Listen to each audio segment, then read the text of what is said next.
membanggakan leluhurnya agar orang lain menghormatinya.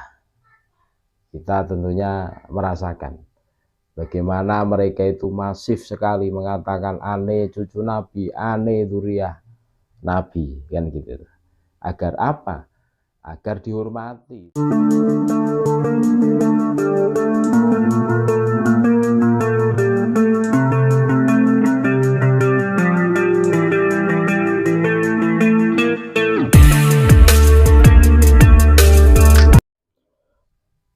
Assalamualaikum warahmatullahi wabarakatuh. Alhamdulillah.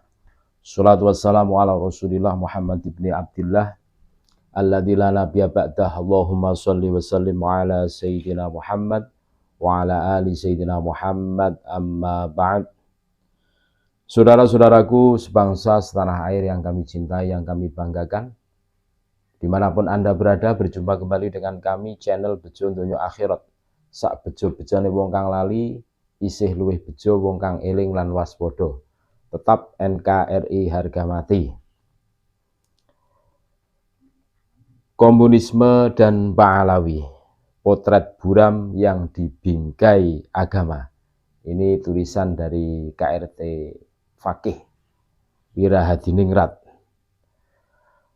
Manusia yang licik membanggakan leluhurnya agar orang lain menghormatinya. Kita tentunya merasakan bagaimana mereka itu masif sekali mengatakan ane cucu Nabi, ane dzurriyyah Nabi, kan gitu. Agar apa? Agar dihormati tentunya. Manusia yang durjana, leluhur orang lain diakui untuk kemuliaan dirinya, dan manusia yang hina menolak leluhurnya karena tercoreng dalam sejarah. Setiap tanggal 30 September selalu ramai dari kelompok yang anti komunisme berteriak-teriak memperingatkan bahaya Latin komunis. Padahal mereka sebagian besar sesungguhnya mungkin tidak memahami bangunan dari ide dasar komunis atau konsepsi ideologi komunisme itu sendiri. Hantu komunis itu telah membuat bangsa ini terbelah dan tercapik. Bahkan ketika runtuhnya rezim Orla menuju terbitnya Orba, sekian ratus ribu, mungkin jutaan rakyat Indonesia yang tidak tahu apa-apa harus dieksekusi atas nama ideologi ini. Kita tidak ingin membahas lebih jauh siapa itu Karl Marx, Hegel, Engels, atau semua filsuf yang memberikan sumbangan pemikiran kepada ide komunisme. Yang jelas intinya adalah reaksi atas revolusi industri yang menjadikan sistem kapitalisme, industrialisasi, dan eksploitasi buruh harus dikoreksi, di mana kaum borjuis pemilik modal yang menghisap kaum proletariat atau pekerja harus ditumbangkan dalam sistem masyarakat tanpa kelas. Pada gilirannya semua harus diatur dalam sistem negara. Awalnya sebatas ide, lalu melembaga menjadi ideologi, kemudian manifesto dan revolusi, dan akhirnya menjadi ornamen negara. Cita-cita sebenarnya mulia, namun prakteknya yang utopis banyak menciptakan masalah, termasuk kritik atas kooptasi gereja di Eropa yang korup menjadi seruan menolak agama sebagai candu, yang menindas karena dogma-dogmanya. Pada akhirnya berkembang menolak agama, bahkan ketuhanan itu sendiri. Komunis tidak mesti ateis, tapi hubungannya sangat erat karena menolak penindasan atas nama apapun, termasuk konsepsi ketuhanan yang dianggap represif. Walau pada akhirnya setelah ideologi komunis menguasai negara, bahkan menjadi penindas baru yang tak kalah kejamnya, di negara-negara liberal, ideologi kiri ini tetap punya ruang bermetamorfosis dalam ideologi sosialis demokrat, sosdem, yang lebih fleksibel. Baiklah, kita akan mengulas lebih jauh. Intinya dunia heboh sejak Das Kapital dicetak bestseller dan manifesto komunis berkumandang. Hantu komunisme pada akhirnya membelah dunia menjadi dua kutub, yaitu negara yang berfaham liberalis dan komunis, terutama setelah tumbangnya fasisme pasca Perang Dunia II. Dan hantu ini menemukan jasad yang besar ketika berhasil menggulingkan Tsar Rusia dalam revolusi Bolshevik yang dipimpin 3 serangkai Yahudi Ashkenazi, Lenin, Trotsky, dan Stalin. Jangan lupa, bapak komunisme sendiri, Karl Marx, juga Yahudi Ashkenazi, Jerman. Nama yang terakhir ini akhirnya menjadi diktator Uni Soviet dan mengobarkan Perang Dunia II dengan Jerman. Pasca kemenangannya, pengaruhnya menyebar ke seluruh dunia dan bagai efek domino menyebar juga ke selatan, ke Cina hingga Asia Tenggara, termasuk Indonesia. Komunisme di Indonesia.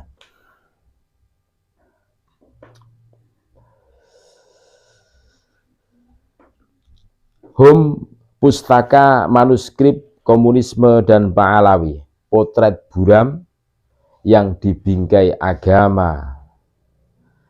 Manusia yang licik membanggakan leluhurnya agar orang lain menghormatinya. Manusia yang durjana, leluhur orang lain diakui untuk kemuliaan dirinya, dan manusia yang hina menolak leluhurnya karena tercoreng dalam sejarah.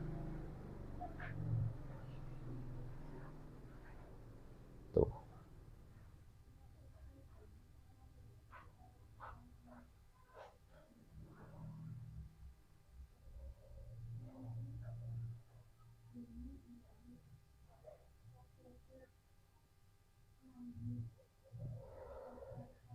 Komunisme di Indonesia. Komunisme ke Indonesia dibawa orang Belanda. Siapa namanya? Henk Sneevliet, yang juga seorang Yahudi, yang nantinya membentuk ISDV hingga PKI, Partai Komunis Indonesia. Jangan lupa, ideologi apapun menyebar lintas benua dan lintas agama. Namun pada akhirnya kembali ke persoalan siapa yang kalah dan menang di tiap negara. Terlepas dari latar belakang apapun, bangsa ini belum lupa bagaimana PKI berkali-kali melakukan pemberontakan, dan yang sering menjadi korban adalah keluarga besar NU, baik dari kalangan pesantren maupun rakyat jelata. Ini terjadi karena 3 hal. Yang pertama, di zaman itu keduanya terbagi pangsa pasar yang sama, kaum pinggiran dan pedesaan. Yang kedua, metodologi gerakan yang berbeda. Yang satu progresif, revolusioner, politburo, tersentral. Yang satunya memegang teguh tradisi berguru kepada ulama atau sanad. Yang ketiga, pandangan teologis yang bertolak belakang. Yang satu menganggap agama adalah candu, yang lainnya agama dengan segala tradisinya adalah nilai-nilai yang harus dimuliakan dan dilestarikan. Untuk kasus ini, walaupun banyak tokoh komunis berangkat dari Sarekat Dagang Islam, Sarekat Islam atau keluarga pesantren, tapi pandangannya akan agama yang jumud tetaplah dianggap sebagai candu. Ibaratnya NU yang ikut menjadi korban, tapi begitu menang malah meminta maaf dan ingin menghapus stigma buruk demi kebaikan bangsa di masa mendatang. Yang justru aneh adalah banyak yang masih menggunakan framing anti PKI untuk menjatuhkan lawannya, dan itu muncul dari kelompok radikalis yang sebenarnya tidak berkonflik langsung dengan PKI di masa silam. Salah satunya dari Ormas Terlarang FPI yang sudah menjadi rahasia umum adalah tempat bernaung banyak Ba'alawi radikal. Para habib-habib dari Yaman ini adalah golongan yang paling getol, sok anti PKI dan menuding PKI kepada lawan-lawannya, bahkan kepada aktivis-aktivis NU, yang mana di masa silam NU lah justru yang berhadapan langsung dengan PKI itu sendiri. Ba'alawi dan PKI.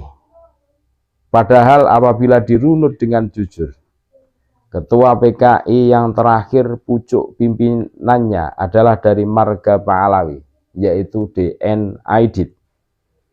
Apabila banyak pahlawan bangsa seperti Diponegoro, Tuanku Imam Bonjol, bahkan pahlawan perang Sapehi, Singobarong, KRT Sumodingrat diakui sebagai Ba'alawi, yang lucu mengapa DN Aidit malah tidak diakui oleh kalangannya sendiri sebagai bagian dari keluarganya.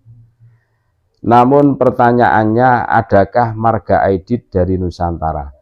Jawabannya jelas tidak. Aidit atau Aidit adalah nama marga dari imigran Yaman, dan hal ini sudah diakui sendiri sama putra DN Aidit. Apabila dikomparasi melalui investigasi ini, akan jelas data resmi keluarga dan kepegawaian keluarga DN Aidit dengan penolakan Robitoh Alawiyah. Silahkan yang masih berpikiran waras menilai. Apabila ada orang besar, pahlawan, dan manusia yang harum oleh sejarah diakui sebagai keluarganya, apabila ada manusia kalah tercoreng dalam sejarah malah ditolak sebagai bagian keluarganya, maka manusia golongan apakah yang seperti ini? Jawabannya adalah sesuai untaian kalimat pada pembukaan di atas. Silahkan dijawab. Terima kasih. Tetap NKRI harga mati. Assalamualaikum warahmatullahi wabarakatuh.